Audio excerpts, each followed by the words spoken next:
क्या होता है? यूसीसी होता है एक यूनिफॉर्म सिविल कोड। और आर्टिकल 44 बात करता है कि जो स्टेट है ना उसको पूरी मेहनत करनी चाहिए, पूरा काम करना चाहिए यूसीसी को अपने फॉर्म में लाने के लिए, काम में उसको अभी स्टैब्लिश करने के लिए। पर ऐसा नहीं हो रहा, यूसीसी को नहीं लिया रहा। तो यूसीसी होता क्या है?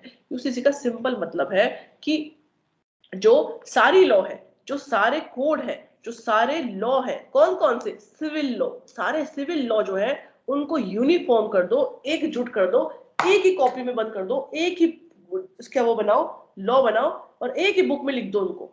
अलग अलग धर्मों के लिए अलग अलग जो लॉ बने हुए ना उनको एक बुक बना दो बस, उनको यूनिफॉर्म कर दो। सभी धर्मों के लिए जो अलग अलग एक्ट बने हुए हैं, हिंदू के मैरिज एक्ट अलग है, क्रिश्चियंस के अलग है, मुस्लिम्स के अलग है, हिंदू के सक्सेशन अलग है, मुस्लिम्स के अलग है। तो इस तरह से ये जो आप अलग अलग कर रहे हो, जजेस को कंफ्यूज कर रहे हो, हमारे एडमिनिस्ट्रेशन में दिक्कत लेके आ रहे हो, ये सब चीजें आप ऐसा करो, यूसीसी के थ्रू एक बुक में लिख दीजिए कि हर धर्म के लिए एक ही लॉ बने। One law for one nation is a slogan of UCC, one nation one law. हमारा इंडिया जो है वो डाइवर्सिटी ऑफ कल्चर और डाइवर्सिटी ऑफ रिलीजन से भरा हुआ है। यहाँ पे हर धर्म के लोग रह रहे हैं, पर क्या हो रहा है कि अलग अलग धर्मों के अलग अलग लॉ है, उस कारण से जजेस ना केवल एडमिनिस्ट्रेशन में दिक्कत होती है, बल्कि कुछ कुछ ऐसे लॉज हमारे पर्सनल लॉज, जो यहाँ पे सिर्फ पर्सनल लॉज की मैं बात कर रही हूँ कि पर्सनल लॉज हमारे जो किसी रिलीजन विशेष पे, किसी धर्म विशेष पे अप्लाई होता है, उन्हें हम बोलते हैं पर्सनल लॉ। तो यहाँ पे जो पर्सनल लॉ है उनको हमें एकजुट करने की जरूरत है, सो दैट कि हमारा एडमिनिस्ट्रेशन अच्छा हो, जजेस को चीजें समझ में आए, ठीक है। उनके अंदर जो भी डिस्क्रिमिनेटिव पॉइंट है, उन पर्सनल लॉज में जो डिस्क्रिमिनेटिव पॉइंट्स है वो जो है वो अलग हो जाए। उन पर्सनल लॉज में कुछ ऐसे प्रोविजन है जो कॉन्स्टिट्यूशन के अगेंस्ट है, उनको हम खत्म करके यूनिफॉर्मिटी लेके आए, ठीक है। अभी मैम देखिए, अब पहले क्या है, सीआरपीसी, सीपीसी, आईपीसी, ये एक ऐसे कोड है जो एक यूनिफॉर्म सिविल कोड है, समझ रहे हैं, यूनिफॉर्म कोड है। क्यों? क्योंकि सीआरपीसी सभी धर्मों पे अप्लाई होती है, सीपीसी सभी धर्मों पे, आईपीसी सभी धर्मों पे। पर क्या नहीं अप्लाई होता भाई? हिंदू मैरिज एक्ट है, वो हिंदूज पे अप्लाई हो रहा है। मुस्लिम लॉज अलग से बनी हुई है, क्रिश्चियंस के लिए अलग से लॉ बनाए हुए, जूस के लिए आपने अलग से बना रखे हैं, मतलब हर लॉ धर्म अपने लिए अलग अलग सोच रहे हैं। तो यहाँ पे यूसीसी की डिमांड बार बार बढ़ती जा रही है। और सबसे पहला केस हमारा यहाँ पे हुआ है सरला मुदगल का।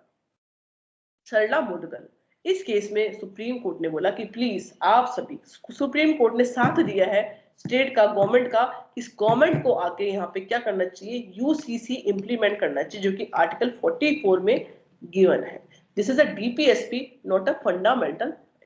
इसके बाद एक केस आया मोहम्मद अहमद खान वर्सेस शाह बानो बेगम। आप, आई होप कि आप सभी को ये केस से बहुत ज्यादा मतलब केस के बारे में पता हो। शाह बानो बेगम, ये जो केस था, इससे जो हेल्डिंग हुई है सिर्फ वो यहाँ पे मैं डिस्कस करूंगी। इस केस में बोला गया कि जो हमारा सेक्शन 125 सीपीसी है, सॉरी सीआरपीसी है, जो कि मेंटेनेंस की बात करता है, वो किसी धर्म विशेष के अप्लाई नहीं होता, वो सभी धर्मों पे अप्लाई होता है। मतलब जो सेक्शन 125 सीआरपीसी है, इस सेक्युलर नेचर का है, मतलब सभी धर्मों पे इसकी एप्लीकेबिलिटी है।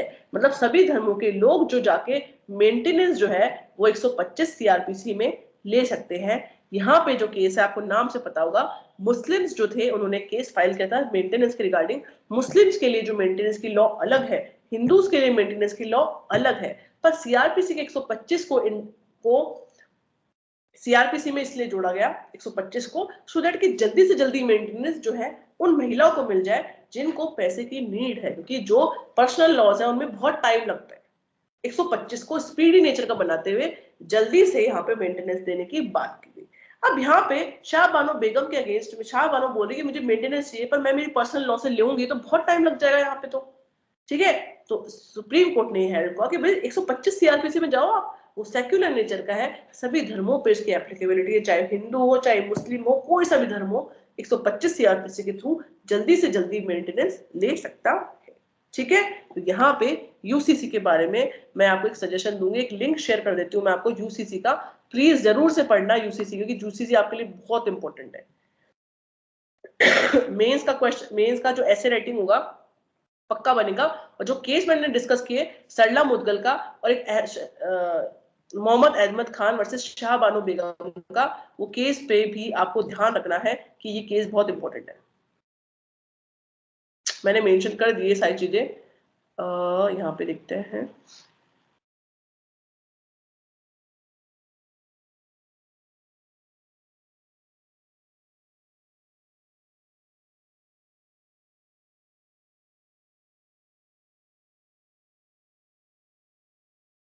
ये रहा article 44, secure for all citizen uniform civil code throughout the country. ये केस है Sarla Mudgal versus union of India, जो मैंने आपको बताया। इसने सुप्रीम कोर्ट ने एम्फासिस किया था नीड ऑफ यूसीसी। फिर मोहम्मद अहमद खान वर्सेस शाह बानो बेगम में सुप्रीम कोर्ट ने बोला कि UCC would help in removing contradiction based on the ideologies in the different religion. ठीक है, ये केस है आपका रिलेटेड टू 125 सीआरपीसी, जिसमें ये हेल्ड किया था कि जो 125 सीआरपीसी है वो सेक्युलर प्रोविजन है, सभी धर्मों पे वो अप्लाई होता। ठीक है, ये पॉइंट हमने यूसीसी के रिगार्डिंग आज कवर किया, जो कि हमारे डीपीएसपी में रह गया था। ठीक है, इसको मैंने अलग से लेक्चर रिकॉर्ड किया है, तो मैं आपको अलग से सेंड कर दूंगी। कोई डाउट है किसी का तो आप पूछ सकते हैं, otherwise you may leave the class and Parul ma'am की क्लास ज्वाइन कीजिए आप। क्लास है पारुल मैम की आज?